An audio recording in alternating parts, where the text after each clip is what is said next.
Hello students, my name is Pulak Maiti, chemistry faculty of AIMS Barrackpore. आज के हमारा टॉपिक का डिस्कशन है limiting reagent concept, numerical problem. यहाँ पे हम कुछ न्यूमेरिकल प्रॉब्लम करेंगे, लेकिन उसके पहले हम इस टॉपिक पे थोड़ा सा बात करेंगे।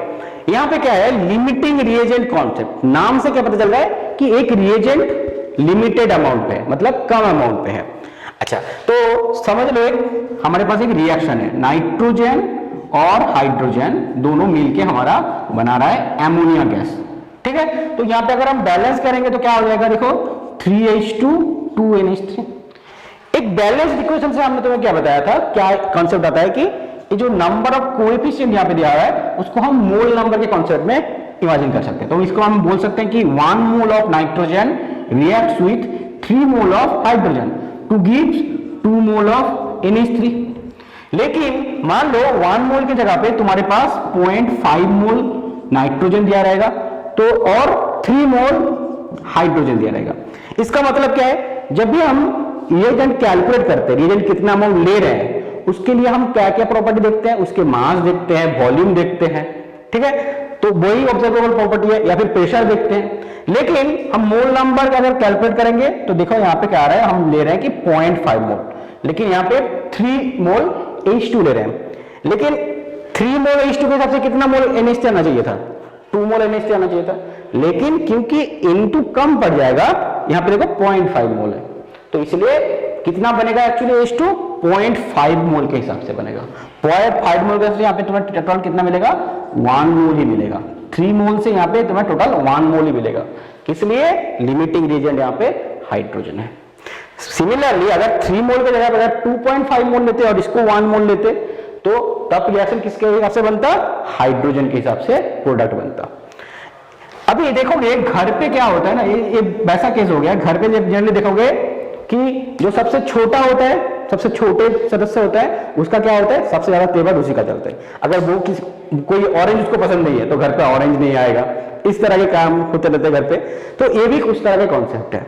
एक प्रैक्टिकल एग्जांपल तुम्हें मैं दे रहा हूं, उसके बाद मैं न्यूमेरिकल प्रॉब्लम में जाऊंगा। मान लो तुम्हें एक कार बिल्ड करना है, तुम्हारे पास क्या क्या चाहिए, इंजन चाहिए और टायर्स चाहिए। एक इंजन के लिए तुम्हें कितना चाहिए, 4 टायर चाहिए। अच्छा, तभी तुम्हारा एक कार बनता है, राइट। मतलब ये हो गया प्रोडक्ट, ये दोनों हो गया रिएजेंट। ऐसे इमेजिन करो। अभी मान लो तुम्हारे पास टोटल 12 इंजन है, ऐसे 12 है, और ये तुमने खरीदा है 100 टायर खरीदा है। अब 100 टायर तुमने किसका हिसाब से खरीदा है, तुम सोच रहे हो कि 25 कार तुम्हें मिलेगा, क्योंकि एक कार के लिए 4 चाहिए। लेकिन तुम्हें क्या 25 कार तुम बना पाओगे, तुम बस बना पाओगे 12 कार। किस लिए, क्योंकि इंजन तुम्हारे पास शॉर्टेज है, इंजन तुम्हारे पास लिमिटेड है। तो रिएक्शन में वही होता है कि जो रिएजेंट कम रहेगा वही तुम्हारा प्रोडक्ट डिसाइड करेगा कि इतना प्रोडक्ट बनेगा। ठीक है, तो चलो हम देखते हैं अभी न्यूमेरिकल प्रॉब्लम को सॉल्व करके कि ये वाला कॉन्सेप्ट हम कैसे रिएक्शन में अप्लाई करते हैं। देखो यहाँ पे पहला प्रॉब्लम क्या दिया हुआ है, when 22.4 liters of hydrogen is mixed with 11.2 liters of chlorine gas, each at standard temperature and pressure, the moles of HCl formed is equal to 4 option दिया गया है, 1 मोल of HCl, 2 mole of HCl, 0.5 mole of HCl, 4.5 mole of HCl। अच्छा, ये है 2014 JEE का question. तो चलो पहले हम इसी को सॉल्व करते हैं। तो यहां पे देखो क्या बोला गया है, H2 हमने लिया है और उसके साथ हमने कौन सा गैस लिया है, क्लोरीन गैस लिया है। उससे हमारा क्या बना है, HCl बना है। H2 हमने कितना लिया है, 22.4 लीटर्स लिया है, और क्लोरीन हमने लिया है 11.2 लीटर्स। हमें क्वेश्चन पूछा गया है कि कितना मोल ऑफ HCl बनेगा, ये कितना मोल बनेगा, यही हमारा क्वेश्चन है। अभी देखो पहले हम क्या करेंगे, इसका मोल नंबर कैलकुलेट करेंगे। मोल नंबर मतलब हम कैसे कैलकुलेट करते हैं, हमने तुम्हें 3 मेथड सिखाया था। एक है mass method, number of particles method और वॉल्यूम मेथड। यहाँ पे वॉल्यूम पे दिया गया है तो हम वॉल्यूम वाला मेथड यूज करेंगे। वॉल्यूम मेथड में हमने तुम्हें क्या सिखाया है, एवोगाड्रो नंबर से अगर तुम डिवाइड करोगे, यानी इसको तुम ये मान लोगे कि एसटीपी पे 1 मोल गैस कितना वॉल्यूम ऑक्यूपाई करता है, 22.4 लीटर। यही लो हमने तुम्हें सिखाया था। तो यहाँ पे किसी भी गैस हो सकता है, वो एलिमेंट हो सकता है, ये एलिमेंट का कोई मॉलिक्यूल हो सकता है और कोई कंपाउंड हो सकता है। तो यहाँ पे देखो 22.4 लीटर है, तो क्या इसका मतलब 1 मोल है।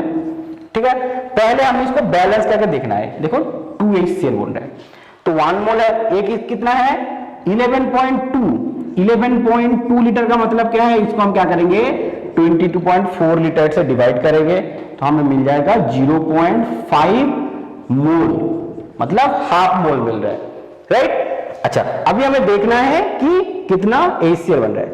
देखो बैलेंस रिएक्शन क्या कह रहा है, बैलेंस रिएक्शन कह रहा है कि 1 mole of H2 gas reacts with 1 mole of chlorine gas to gives 2 mole of HCl gas, isn't it? लेकिन यहां पे देखो तुम्हारे पास हाइड्रोजन तो 1 मोल है, लेकिन क्लोरीन कितना है, हाफ मोल है। ठीक है, तो प्रोडक्ट क्या कैसे बनेगा, किसके हिसाब से बनेगा, क्लोरीन के हिसाब से बनेगा, क्योंकि क्लोरीन यहां पे लिमिटिंग रिएजेंट है। तो क्लोरीन और HCl का रेशियो क्या है, देखो 1:2। तो यहां पे अगर 0.5 है तो HCl कितना बनेगा, उसका 2 टाइम्स, तो यहां पे HCl बनेगा बस 1 मोल, राइट। तो फिर कौन सा ऑप्शन करेक्ट हो रहा है, ऑप्शन ए करेक्ट हो रहा है, 1 मोल बन गया। ठीक है, तो आई थिंक सबको समझ में आ गया। अभी चलो देखते हैं हम सेकेंड प्रॉब्लम, दूसरे टाइप के प्रॉब्लम। ये भी जेईई 2014 में ही आया था। ठीक है, अब इस प्रॉब्लम का देख लो। 1 gram of magnesium is burned with 0.56 gram of oxygen in a closed vessel. एक मैग्नीशियम के साथ हम ऑक्सीजन का रिएक्शन कर रहे हैं एक क्लोज्ड वेसल पे। Which reactant is left in excess and how much. कौन सा रिएजेंट मैग्नीशियम और ऑक्सीजन के बीच में, कौन सा रिएजेंट एक्सेस में रहेगा और कितना रहेगा, वही हमें देखना है।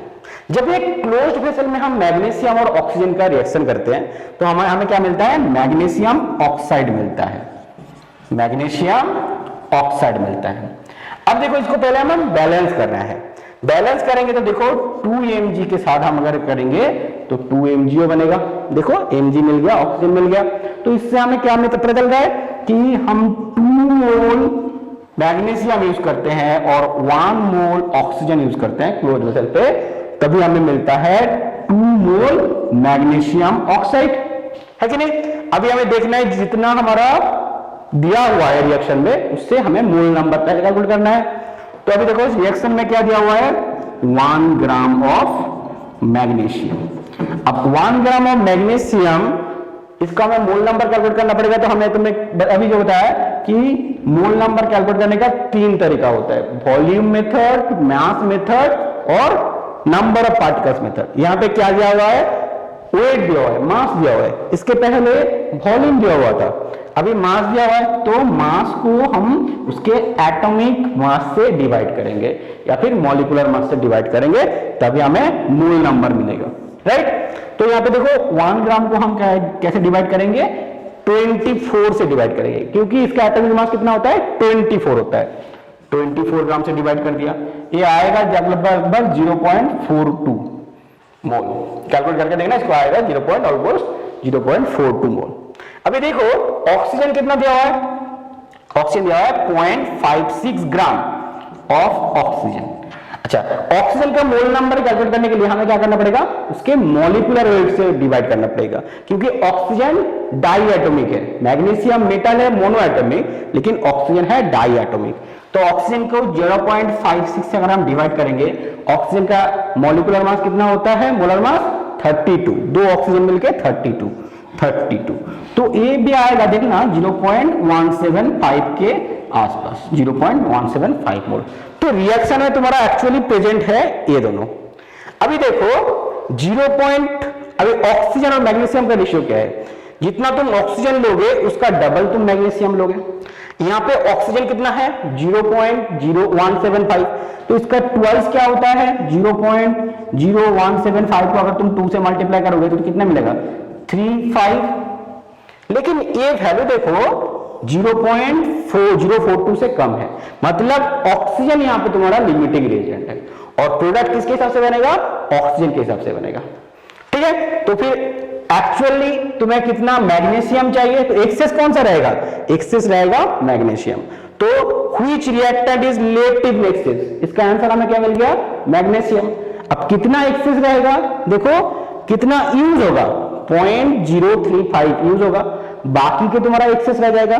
ओरिजिनल रिएक्शन में कितना था, 0.042, यूज कितना हुआ है 0.035, उसको माइनस कर दो तो जो भी लेफ्ट ओवर रहेगा वही तुम्हारा मोल नंबर जो मैग्नीशियम का यूज नहीं हुआ है।